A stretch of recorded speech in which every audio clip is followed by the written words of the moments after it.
everyone, it's Shriner from Pay or Wait, and welcome to my spoiler review of The Chilling Adventures of Sabrina. So we're watching this a day later, okay, after I posted my spoiler-free review. So that should let you know that yes, I ended up getting drunk at the tailgate, and I passed out at like 9:30 at night, okay? So now that my liver is feeling better, I've been drinking some water up since 6 a.m. Let's go ahead and get into the spoiler review. So, episode 1 centers around Sabrina. So basically, Sabrina is tasked with a hard decision. So she must decide if she's going to, on her 16th birthday, have her unholy baptism and sign her name in her blood in Satan's book, okay? And so if she does that, the issue that she has with it is she basically has to forget the mortal part of her life. So Sabrina is half witch, half mortal. Her dad, Edward Spellman, he was a famous and powerful warlock, and he was married to her mother, which was immortal. He had to get special permission by the council to be able to have be married to her and have a child. And because of that, what we didn't find out in the first season, but if you read the comics, you will know that he basically had to promise Sabrina to the Dark Lord. Actually, they did kind of talk about this in the series, now that I think about it. So he basically, the only way that he can get approval to marry her mother was if he promised Sabrina to the Dark Lord when he had his child. And so we see that that's what led to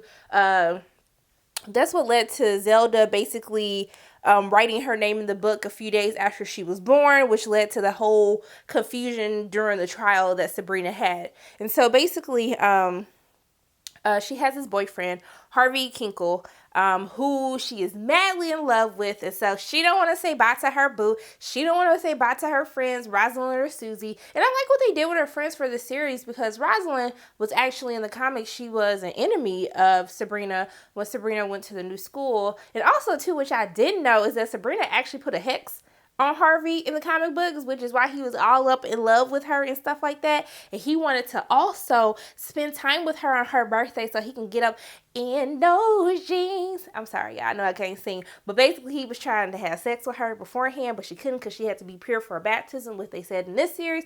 But things differed a little bit, and once I get into the latter part of this review, I would say why, like, I appreciated it, but why Sabrina came off as annoying as she did in this series, because they decided to change a couple of plots from the comic book to the actual series. So first and foremost, let's go ahead and let's just talk about our friends, because we know about the struggle that Sabrina is having until she ultimately succumbs to the Dark Lord and writes her name in a book. But let's go ahead and learn a little bit more about her friends, Rosalind, Susie, and even Harvey. And so they really don't flesh these characters out, I would say, until we kind of have the episode where Madame Satan, who is actually their teacher, until she has them basically go look into the background of where their families came from. So we know that Susie is basically her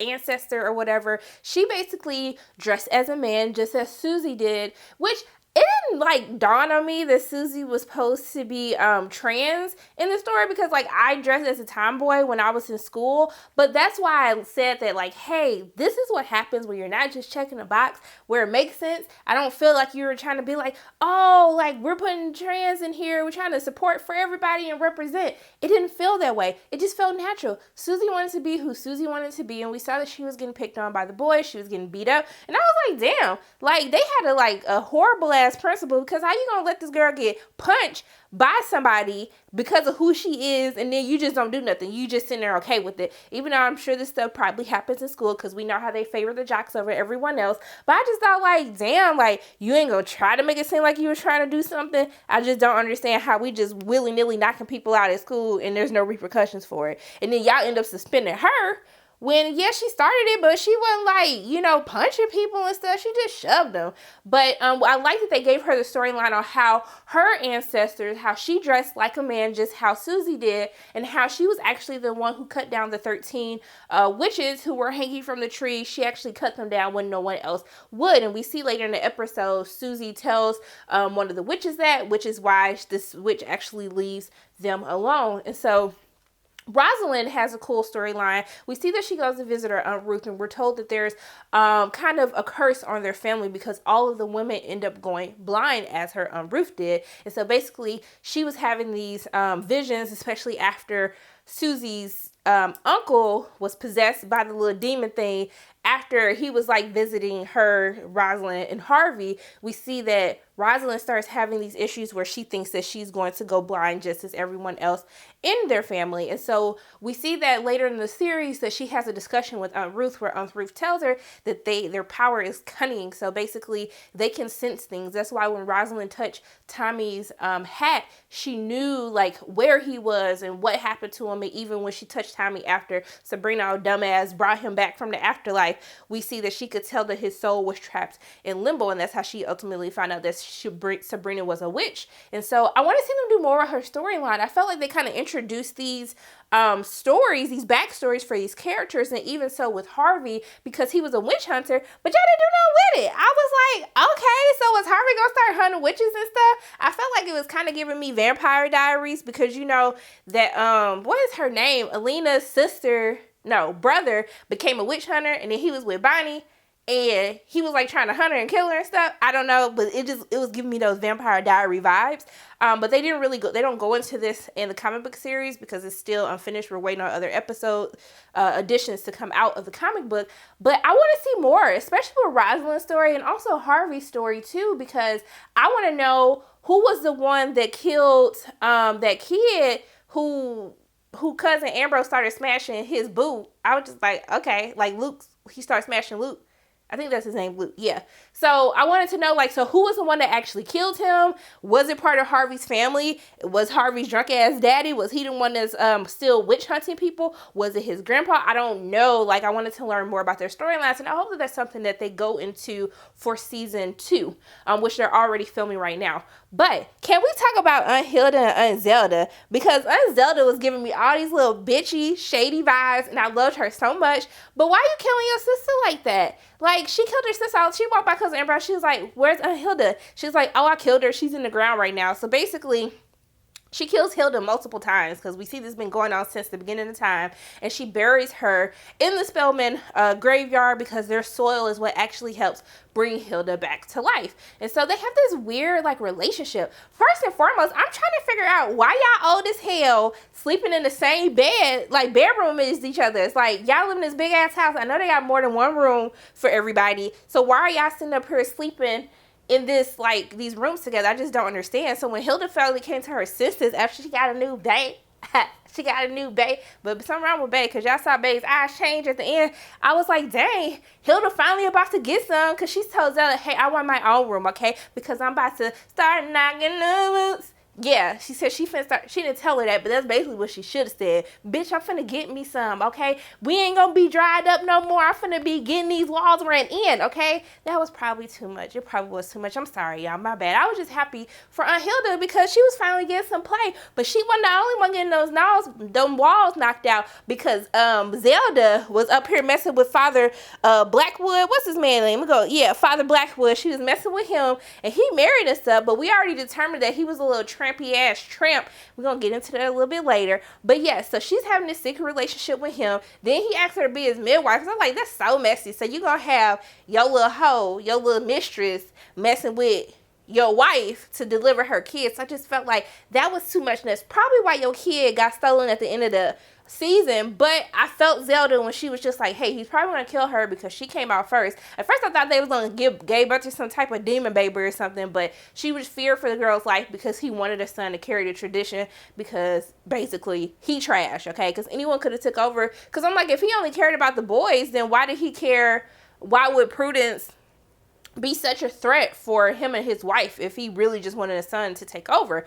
So pretty much with the aunts, I wanted to see them do more spells. We saw when Zelda kind of like stopped Harvey's dad from hitting him at the funeral, but I was just like, I expected them to be like doing a little bit more throughout this like series, but I guess season 1 they didn't want to give us too much. Maybe they're gonna get more than that to the second season. But what I will say is, I wonder, are they going to introduce the backstory, what happened to Sabrina's father? So in the comic series, actually Hilda and Zelda were the ones who conspired against him. Basically Edward was getting too much shine. He was over the church. I think he actually killed Father Blackwood in the comic book series, and y'all can correct me if I'm wrong because I'm just going off my memory when I read these a while ago, but he actually ended up killing him because Father Blackwood was older, and he actually helped groom Edward from when he was a little boy because he could conjure a lot of demons, and so he's the one who actually got everyone back into the Church of the Night. And so basically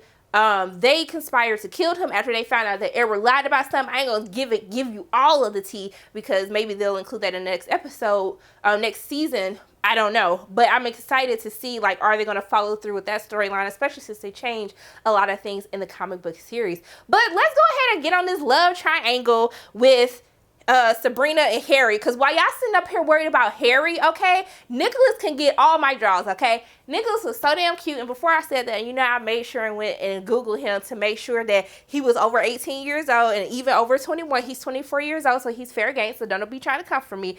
But he was fine as hell, y'all, and when he told her, when he was like, "Ooh, I can share," I said, okay, boo, I share with you. She was looking at him like, and I was like, if you don't want him, I'll take him. I can share with him. It does not matter, okay? Because he was fine, okay? Fine.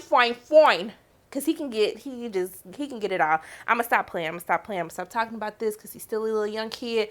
But yeah, he was getting it. Was I the only one? Was like bump Harvey, bump Harvey and go find Nick. And I feel like she gonna end up being with Nick because you saw she was all brand new since she signed her name over to the devil and shit. And now she feeling herself because she got all these powers and stuff with her little white hair, which we're gonna talk about because they need to do better with this. Actually, we're gonna go ahead and talk about it now because that's all we need to talk about with Nick. We know that Nick was a hoe too, but if you find like that, like, I can understand why you a hoe, but you just ain't met the right one yet. You know what I mean? Okay, so let's get on Sabrina and his hair. Okay, so after she signs her name in the book, they did a cute little nod to the comic book because if you read the comic, Sabrina's hair actually white and she has like this headband, which is what her hair turned into after she signed her name over to the Dark Lord. And so I was just like, y'all could have got a better wig because y'all could have got a better lace front. I could still see her hair under the wig. I just thought that y'all could have did better with that. And I'm going to pray if y'all need me to go ahead and make a wig for you, I can make a wig for y'all, okay? Because that was just not what was up. And also too with Father Blackwood, let's get his nails together, okay? I can give you the number of my girl. She do some good work. She could have did them nails better because I just wasn't feeling it. Looked like they was definitely press-ons, and they always do press-ons. It's how they normally do it, but it normally don't look like it's press-ons. So I just feel like for next season, let's up the ante on that a little bit. And if you need me to send my people to you, I can definitely do that for y'all, okay? So let's get into Salem. So as I said in my spoiler-free review, that I had issues with Salem not talking. As I said, the actress who plays Sabrina, she's actually allergic to cats. But I was just like, y'all couldn't find no other way to like change this. But when I saw the crow at the end, who is Madam Satan's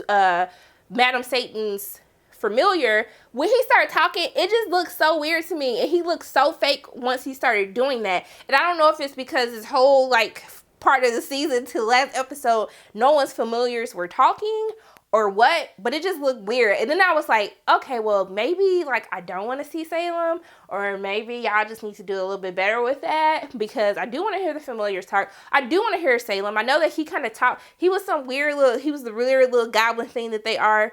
But that was weird to me too, because they say the familiars are like the goblins, but they're not. Like, they were witches who were like did unspeakable crimes and got turned into these like type of familiar type of animals. And especially that was for Salem, who basically was smashing this witch, and then she got pregnant. He was like, I don't want nothing to do with you. Start smashing this other girl. And then she got mad, and then he was like, oh, and then she was like, bitch. And then the other girl's like, bitch. They didn't really say all of that, but she turned him into a cat. And then they wanted to call him Salem because he grew up in Salem when the witch trials were happening and they killed everyone. And then that's like kind of how he got his name, and they wanted him to go out and tell everyone what happened. And so also too with cousin Ambrose, okay, I saw what y'all did with the diversity. I really appreciate the diversity in this casting, and it just felt normal. So cousin Ambrose, his fine look behind too, okay, because he had all the little cutie dudes. I was like, I see you got some good taste, but why don't you find me some people that I could be with? So the differences between him was he actually had two snake familiars who were actually a brother and sister. They were a prince and princess who basically betrayed their father, tried to kill they soon-to-be stepmama. Then they got caught because somebody played them, and then they got turned to snakes, and those were actually cousin Ambrose's familiars. So I wonder why they decided to not give him the snakes, or like what was their decision behind all of that. But basically his whole arc is he tried to blow up the Vatican, and basically he wouldn't name his co-conspirators, and he's been in prison to the Spellman house this whole time. And I hope he gets free, y'all. I was happy when Father Blackwood was like, hey, you can come to the academy and we can work on getting you pardoned. I still don't trust his old lying ass, but I was like, at least he can go somewhere else, and you know, his little boo thing could be with him. But I just wanted to, like, I want to see what they do with him. Are they going to grant him his freedom next season? Like, what's going to happen? What are the real intentions that Father Blackwood has? Does he want him to be a spy in the Spellman house? I don't know. But at the end, when they were kind of like praising, like, oh, hell, Judas, you know, the little baby that was born at the end, he was looking like, I don't think I'm down with all of this. I just don't understand. And I still would have been mad at your boo, because we saw at the end Father Blackwood took Zelda away while they were trying to do the protection spell for the school when the witches were coming in, the little red angel of death, whatever the little angel thing was. And then his boo took him and brought him back to the academy. And I would have been pissed. I would have been like, bitch, did I tell you to pull me over here? I'm sitting up here trying to protect my family, my blood, and all these little mortal people for my friends. And then your bitch ass gonna pull me over here. And when I told you I didn't want to be here. So I would have had issues with that. I would have been like, we can't be boos no more. So I want to see what happens with their little relationship after he was doing all that extraness in the last episode. So let's get to Father Blackwood, old trampy bitch ass, okay? So he's one of the villains that kind of, he's a lesser villain to Madame Satan, the mother of demons, Madame Satan. So basically he is over the Church of the Night. And so, as I said, he's really dead in the comic book series, but that's besides the whole point. So he's over the Church of the Night, and then basically he is trying to get Sabrina to sign a book for the Dark Lord, because he has great plans for her. And so also too, when we got to the feast of the, y'all know what I'm talking about. When they were spilling all the tea at the dinner table, because we later found out that Prudence, who was basically the head of the witch sisters, we saw that not only is she ain't shit, but she Father Blackwood's daughter, okay? And then when they were getting Miss Blackwood, and she was like, oh, because his bastard child. I said, oh. Then I was like, ooh, you nasty. You got all these little kids running around, and then she's sitting up here looking at them like, oh, so you just gonna mess with all these people in my face? Then that's how I felt when he was messing with Zelda. I was just like, you are nasty. You are just so nasty, okay? And he wasn't even that good of a villain, because Madame Satan was getting the damn thing done while he's sitting up here being a tramp, sticking his little thing all up and everybody up in the academy and stuff like that. But then I felt like it made sense, because the relationship that he has with Prudence, I'm like, why you got Prudence doing all these little dirty work, got her torturing Sabrina when they do the heroin? And that's why I was like, so how you supposed to be over a damn school, and then you letting these kids die because you basically letting the kids torture the new kids, and basically saying, well, if they died, they weren't strong, they was weak. And I was like, sir, you're supposed to be an educator. You're supposed to be helping these children, and you're just letting them die. That's not okay. That's why I don't like your old dirty, lying, weak ass, okay? So I had to take a break, y'all, real quick. Let me go ahead and pause this and start it again, because it's about to go off.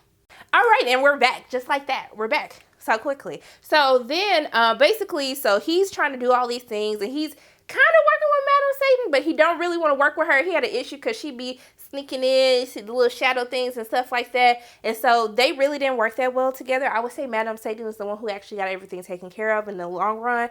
But you know what? I'm okay with Father Blackwood. He's a necessary evil. You always got to have an ancient person running things, so somebody can always have an issue with what they do. And that's what I liked about Sabrina. I like that she challenged these traditions that they had that she didn't agree with, and how they kind of aligned with how her father felt about them. And so I always feel as though while he's doing this for the Dark Lord, I feel like he really don't like Sabrina, because she reminds him so much of her father. So I kind of like the relationship that they have, where he tries to like help her out at times or mentor her, but I know he don't like her ass and she don't like his ass, but it works, okay? So Madame Satan. So Madame Satan was actually in the comic books, as she says, she was Edward's lover. Edward ended up leaving her for Sabrina's mom. And so while he was telling her all of this, she got so mad in the comics that literally they were in the zoo. She got mad and threw herself into the lion's pit, and they basically tore her entire face off, and she died. And so when she died, she basically became the mother of demons. She basically preys off of other men. That's why we saw her eat the principal at the end. And you see when she pulled her face off, she actually can assume other people's faces. That's how she took the teacher's face in this series. And so I actually really liked her. I love how she mentored Sabrina, and I feel like she really did care for Sabrina to a certain extent while she's still trying to follow what the Dark Lord has told her to do.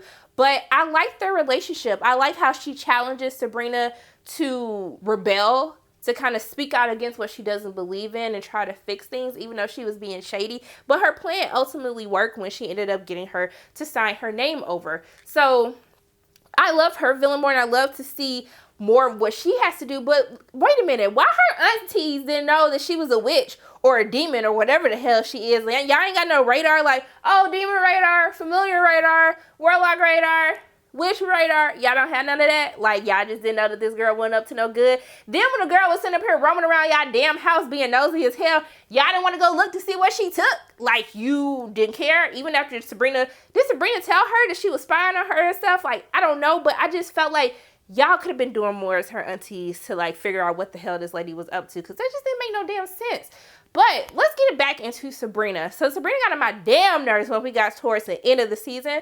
While I liked her rebelling at some of the traditions or some of the things, like, I feel as though that everyone created a monster, a little privileged monster, because she was like, well, y'all sitting up here acting like y'all want me to sign my name over it. Y'all basically gassed her up to be making all these dumb decisions. She then felt entitled, like she can do whatever the fuck she wanted to do because y'all won't go kill her because y'all trying to get her to sign her name over to the Dark Lord. And where this really bothered the shit out of me, where I feel like it had an issue with how some of the things that they changed from the comics, was when she decided to bring Tommy back. So we see that the Witch Sisters, they had an issue during the episode when Prudence was the queen and she was her handmaiden, and basically she was supposed to be doing everything for her, and then she was trying to change her mind and tell her this shit is dumb as hell. I don't know why the fuck you trying to die for this, because it don't make no damn sense.